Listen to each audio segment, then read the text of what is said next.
Today, we're looking at a hot new company in the disc golf business, Finish Line Discs. We're testing out 3 of their discs, and we're going to give you our honest opinion on them and if they are right for you or not. Let's get into it right now.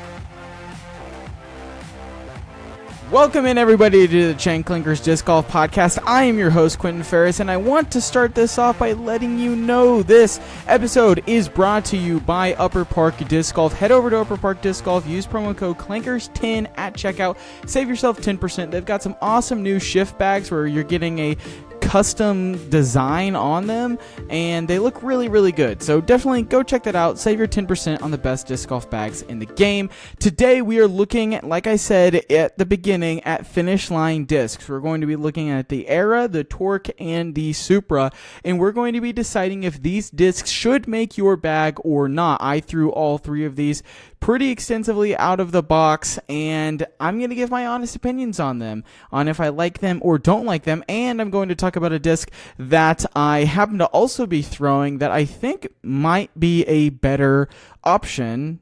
Possibly. We'll have to talk about it. So what is Finish Line Discs? If you just go to their website, you don't have a whole lot on the about. It says Finish Line Discs is owned by professional disc golfer Drew Gibson and distributed by Infinite Discs.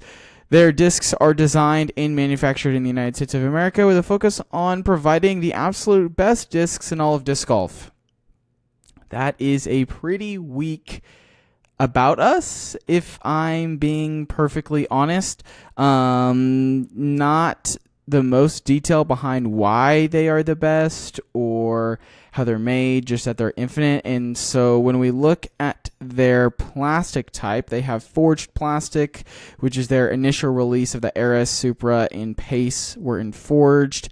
This plastic combines a number of premium polymers to forge a plastic with next level durability, consistency, and beauty, designed to withstand the most extreme levels of use. So that tells me that if you're getting a forged disc from Finish Line, it is not going to beat in a lot, and it's going to stick to however it throws initially. The next plastic is composite. This is stiffer, a stiffer translucent blend available in bright, brilliant colors. Composite plastic has a tendency to be more overstable than equivalent discs in forged plastic. So those are the 2 plastics that they have. Let's just keep looking at their website. I wasn't really intending on looking at anything else, but okay, so this is just their team. Let's see how many discs exactly they have. I know I tried out 3. I think there are a few more. So the Daytona overstable distance driver, interval coming soon. The Era, we tried that. We've got the Rally. We did not touch that one. We did touch the Torque, and we touched the Supra. And they have the Pace for the putter. So, I guess I have one more. James Proctor Pace. Okay, so not a lot of discs. Relatively new company. Their website looks good, but it doesn't really have a lot of information. Even if you were going to go buy one of these discs, I would personally go and buy from otbdiscs.com, who is helping bring this episode to you guys. otbdiscs.com is the best destination to buy discs. They give you the flight numbers, a great price. You're going to see what color the disc is, what the stamp looks like. You're going to get a weight, a scaled weight, a flatness rating, and stiffness rating. And to me, all of these discs seem to be pretty stiff, and for the most part flat. I didn't think any of them were bored flat, so I would probably give them like a 4, and I would say maybe a 5 or 6 on the stiffness rating myself. But I think this is such a fantastic place, and we love working with OTB Discs. And so if you want to buy anything from OTB Discs, you can use promo code CLANKERS at checkout to get free shipping. And who doesn't like free shipping? So let's talk a little bit about these discs, and we're going to start with the Era. And this is what OTB Discs says about the Era. Its flight numbers are 10, 5, -1, and 1.5 for the fade. So this is the first discs in Drew Gibson's Finish Line Discs. The Composite Era is a great feeling disc that is between distance driver and a fairway driver. This is a disc that can be thrown hard and has enough stability not turn and burn, but it has enough turn for newer players. This disc is a great feel and plastic feels great. My first reaction, I don't agree with that a lot. I did not see any turn out of this disc. You had to really crank on the Era to get any kind of turn. It was so unbelievably stable out of the box. Maybe it's just this run. I'm not entirely sure, but A, the stamp on it doesn't have the right flight numbers, and B, that's not the biggest deal in the world, but B, this disc was so unbelievably overstable. Even when I throw it on extreme, Anheuser is still fighting out relatively quickly.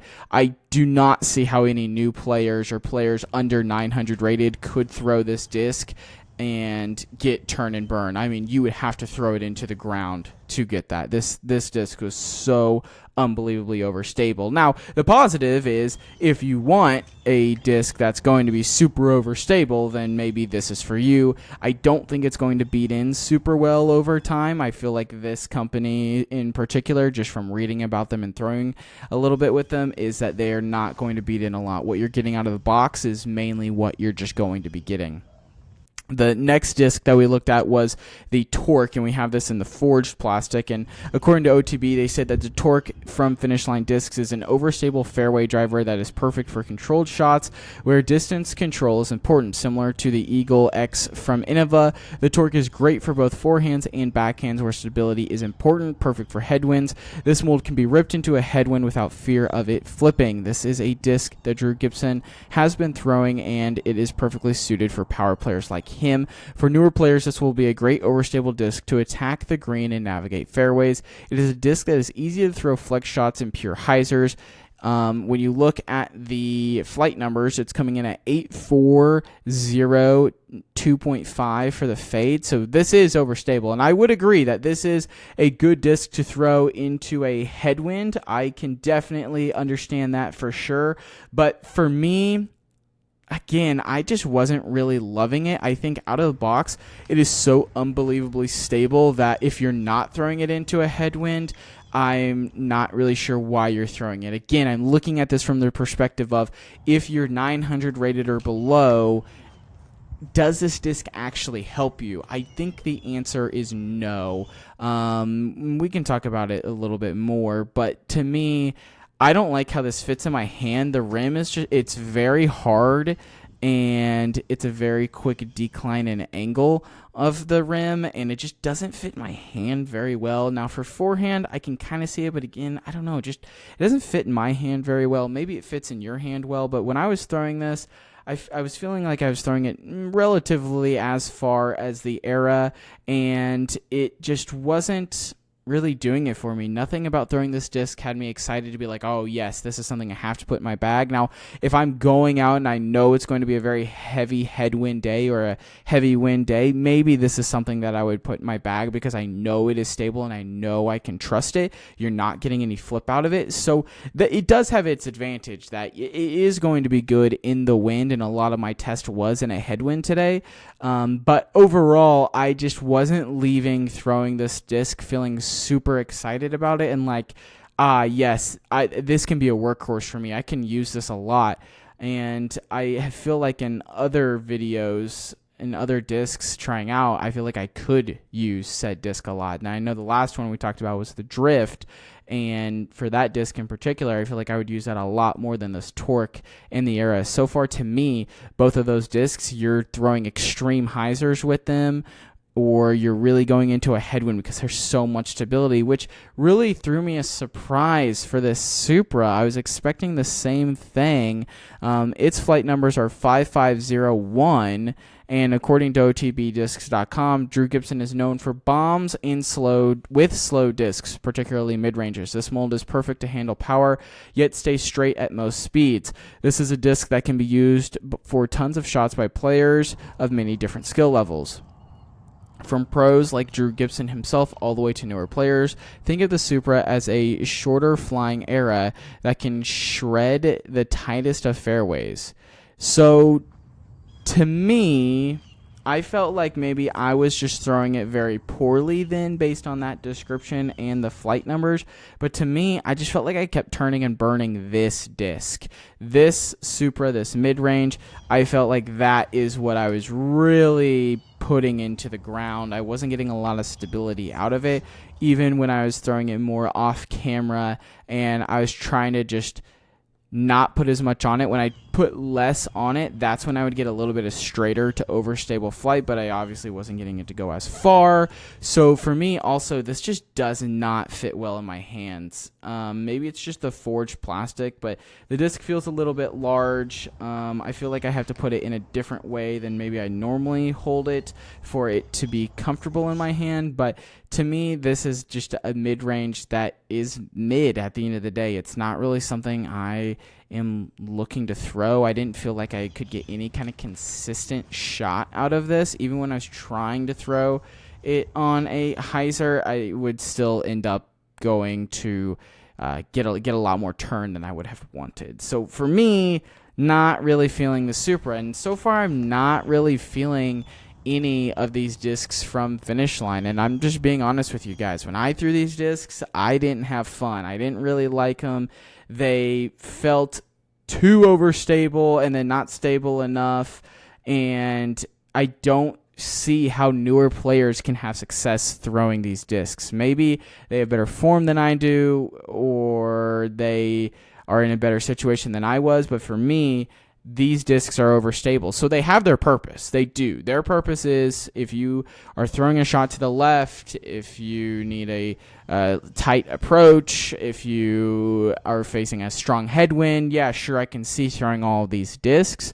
But other than that, I don't really think they have a whole lot of room in my bag, and I don't really see much utility for them. Now, a different disc I just happened to throw in there was this H3V2 in air plastic by Prodigy. It's like this Spectrum Air. It's only 164 grams, and the flight numbers on it are 11, 5, -1, 2, and I actually really enjoyed throwing this. I feel like this can go in my bag a lot easier than the Era. I know the flight numbers are somewhat similar, but because of the plastic and the way that this disc also just feels infinitely better in my hand, I feel like I can grip it a lot better. And to me, I could get that turn out of this disc, and it had the stability of that high-speed driver to always come back, and that felt fantastic to me, where I knew with the Era I had to absolutely crank it to any kind of turn. And if you want to throw this disc on hyzer, you can throw it on hyzer because it's a driver. So to me, I like throwing that more than the Era. Overall, when I leave this review, I'm not a fan of Finish Line discs. Maybe you are a fan, but to me, I don't really see the utility. Out of the box, it's not that great. And based on what I'm hearing with their plastic, it's going to take a long time to beat them in. And so you're, to me, just looking at a situation where you have overstable. And if that's what you're looking for, then that's it. But to me, if you're looking for a workhorse, I don't think any of these discs are for you. I don't think there's a lot of unique shots out there with these discs. I think you only have a handful of select shots you can throw these on that it would make sense. So for me, I don't really see myself going forward buying any of these discs. Maybe you will, and if you are, or you have them and you disagree with this, let me know in the comments section. I would absolutely love to hear your thoughts on that. If you enjoyed this video, let me know by leaving a like rating or hitting us up on Instagram or TikTok at Chain Clankers Disc Golf. And if you want to see more like this, like I said, let me know, and we will see you guys next week.